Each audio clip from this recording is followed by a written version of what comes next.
ప్రభునందు ప్రియులారా, ప్రభునామమున మీకు వందనములు.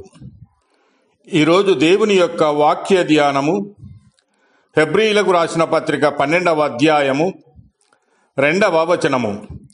మనము కూడా ప్రతి భారమును సులువుగా చిక్కులుబెట్టు పాపమును విడిచిపెట్టి విశ్వాసమునకు కర్తయు దానిని కొనసాగించు వాడునైన యేసు వైపు చూచుచు మన ఎదుట ఉంచబడిన పందెములో ఓపికతో పరిగెత్తుదాము. దేవుడి ఈ మాటలు దీవించి ఆశీర్వదించునుగాక.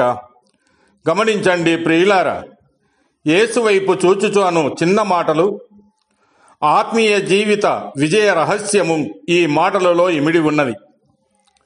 లేఖనములలో మనము యేసును తేటగా చూడవచ్చును. ఆయన ఏమై ఉన్నాడో, ఆయన ఏమి చేసినో, ఆయన ఏమి ఇచ్చునో, ఆయన ఏమి కోరునో మున్నగినవి దేవుని వాక్యము తెలుపుతున్నవి. మనము వాటిని చూసి బ్రతకవలయను. ఆనాటి దినములలో ఆ మహాజనాంగమునకు నాయకుడైన మోషే యెహోవా స్వరముని నిదానించి చూచువాడుగా కలవాడు. తొందరపడినచో ప్రభు యొక్క మహిమ పూర్ణముగా గోచరము కాదు. సిలువ వేయబడిన యేసు వైపు చూచినచో క్షమాపణ, విడుదల, సమాధానము లభించును.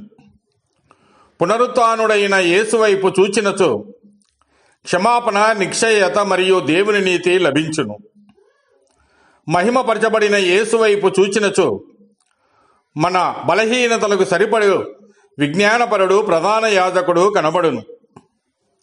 తిరిగి రానియున్న యేసు వైపు చూచినచో మనము ప్రార్థనలో పట్టుదల కలిగి మెలకువగా ఉండగలం.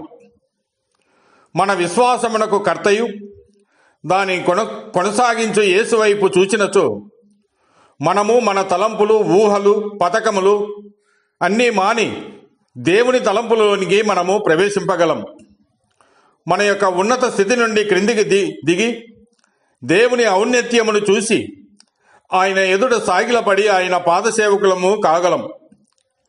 యేసు వైపు చూచినచో ఆయన దీనత్వము, నమ్రత, విధేయత మనకు లభించును. పరిశుద్ధాత్మ బయలుపరచు యేసు వైపు చూచినచో మన యొక్క మలినమైన హృదయములోని మాలిన్యము శుభ్రపరచుకున్న వీలు కలుగును. పశ్చాత్తాపము నొసగు యేసు వైపు చూచినచో అహంభావముతోనూ కరుడు కట్టిన మన హృదయాలకు నలిగిపోయిన స్వభావము దొరుకును. మనము మన స్వయిచ్ఛ నుండి విడిపింపబడగోరినచో మనము యేసు వైపు చూడవలేను. కనుక ప్రియులారా, సమస్యలు ఎదురైనప్పుడు మనము చూడవలసినది యేసు వైపే కాని మనుషుల వైపు కాదు, కష్టముల వైపు కాదు.